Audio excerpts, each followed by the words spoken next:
दिन दोस्तों, मैं आप लोग के लिए फिर से लाया हूँ इतिहास का क्वेश्चन, जो आपका क्लास 10 का इतिहास चैप्टर 1 यूरोप में राष्ट्रवाद दीर्घ उत्तरीय प्रश्न को आप लोग को करवाने जा रहे हैं। और आज से हम दीर्घ उत्तरीय प्रश्न एक एक करके करवा दूंगा। आप लोग इस वीडियो को अंत तक देखिएगा। चलिए स्टार्ट करते हैं। देखिए, क्वेश्चन को सबसे पहले आप लोग समझिए, उसके बाद क्वेश्चन को देखिए, ठीक है। इटली के एकीकरण में, क्वेश्चन देखिए, एक नंबर क्वेश्चन है कि इटली के एकीकरण में मेजिनी, काबूर और गेरिबाल्डी के योगदान को बताएं। ठीक है, तो ये आपका प्रश्न है कि इटली के एकीकरण में मेजिनी और काबूर और गेरिबाल्डी का क्या योगदान है। यानी बारी से तीनों का योगदान को लिखना है। तो ये आपका 4 से 5 नंबर का क्वेश्चन है, तो आपको 130 शब्दों में देना होगा। ठीक है, तभी आपको 4 से 5 नंबर पूरा मिलेगा। ठीक है, नहीं तो आपको नंबर काट लिया जाएगा। ठीक है, चलिए इसका आंसर देखते हैं। इसका आंसर क्या होगा। सबसे पहले आपको लिख देना है मेजिनी का योगदान, यानी इटली के एकीकरण में मेजिनी का योगदान लिख देना है। और उसके बाद देखिए हम क्या लिखें कि मेजिनी को इटली के एकीकरण का मसीहा कहा जाता है। मेजिनी को इटली के एकीकरण का मसीहा कहा जाता है। क्यों कहा जाता है? क्योंकि इटली के एकीकरण जब हो रहा था तो मेजिनी ने सबसे ज़्यादा योगदान दिया, इसीलिए मसीहा कहा जाता है। ठीक है, और आगे देखिए, उनका उद्देश्य इटली को ऑस्ट्रिया के प्रभाव से मुक्त कराकर, देखिए, उनका उद्देश्य इटली को ऑस्ट्रिया के प्रभाव से मुक्त कराकर इटली का एकीकरण करना था। किसका उद्देश्य था? तो ये आपका मेजिनी का उद्देश्य ये था कि इटली को जो है ऑस्ट्रिया के प्रभाव से मुक्त कराकर एकीकरण करना है। आगे देखिए, राष्ट्रवाद की भावना से प्रेरित होकर उसने कार्बोनरी की सदस्यता को ग्रहण की। कार्बोनरी एक संगठन है जिसका जो है उद्घाटन हुआ था 1810 ईस्वी में।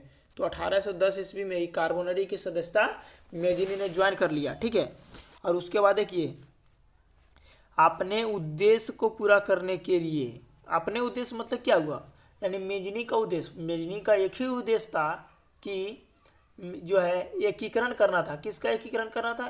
इटली का एकीकरण करना था। ठीक है, तो वही क्वेश्चन में दिया गया कि अपने उद्देश्य को पूरा करने के लिए मेजिनी ने 1831 ईस्वी में यंग इटली, 1834 ईस्वी में यंग यूरोप नामक संस्था का गठन करके इटली में हो रहे राष्ट्रवादी आंदोलन को प्रोत्साहित किया। ठीक है, यानी अपने उद्देश्य को पूरा करने के लिए 1831 में यंग इटली को और 1834 में जो है यंग यूरोप को ग्रहण करके, यानी संगठन उसका करके, इटली में जितना भी आंदोलन चल रहा था सबको मदद किया, सहायता किया। ठीक है, और कई विचारों के कारण एकीकरण का मार्ग समाप्त हो गया।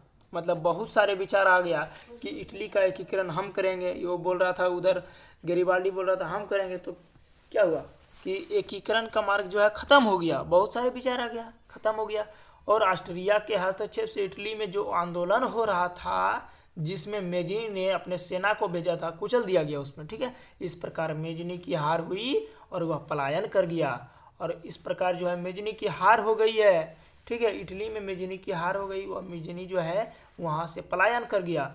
उसके बाद एक आता है काउंट काबूर। ठीक है, काउंट काबूर के योगदान को हम देख लेंगे। तो चलिए स्टार्ट करते हैं।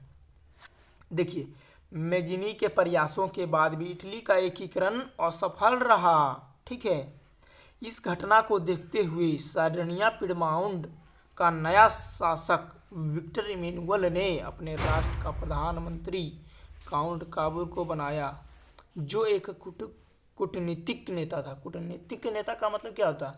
दूसरे देश से संधि करके तीसरे देश को मारना, यही होता है कूटनीतिक का काम। यानी कूटनीतिक मतलब राजनीतिक करना।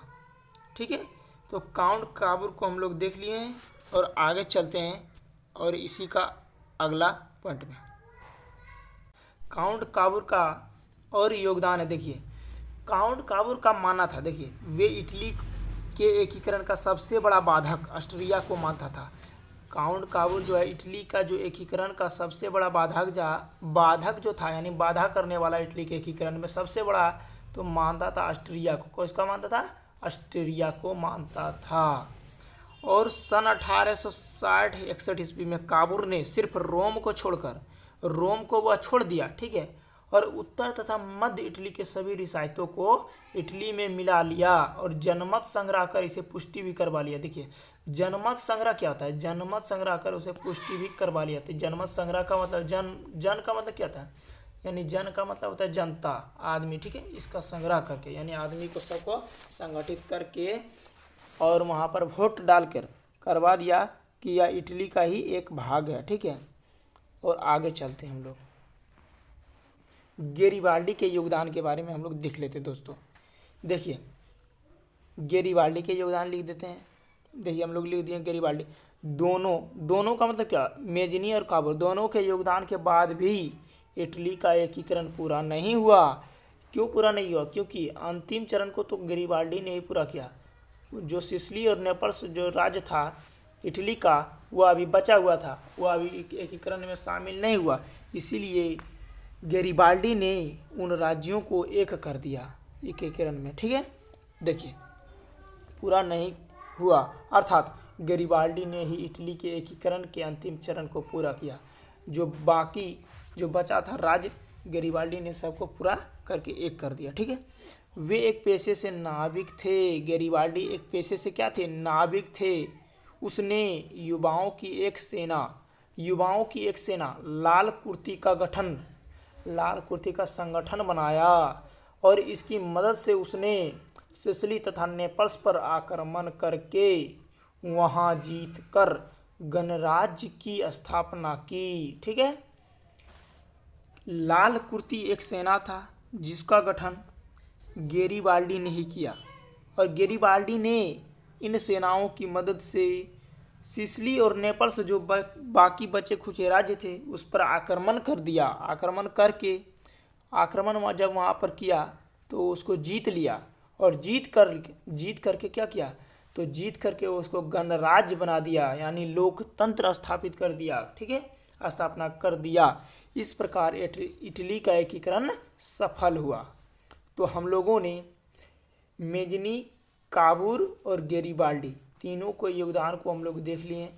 अगर आप इसी प्रकार के वीडियो को देखना चाहते हैं तो हमारे चैनल के प्लेलिस्ट में जाइए और आपको सभी प्रकार इसी प्रकार का वीडियो मिल जाएगा। क्लास 10, 12, 11, ठीक है, क्लास 9, 8 सभी का क्वेश्चन आंसर, ठीक है, भारती भवन बुक या NCERT तीनों बुक से हो जाएगा, ठीक है। NCERT से हम लोग ज़्यादा क्वेश्चन को करते हैं सामाजिक विज्ञान में, क्योंकि सामाजिक विज्ञान का अधिकतर क्या सभी क्वेश्चन माने तो सब NCERT से आता है, ठीक है।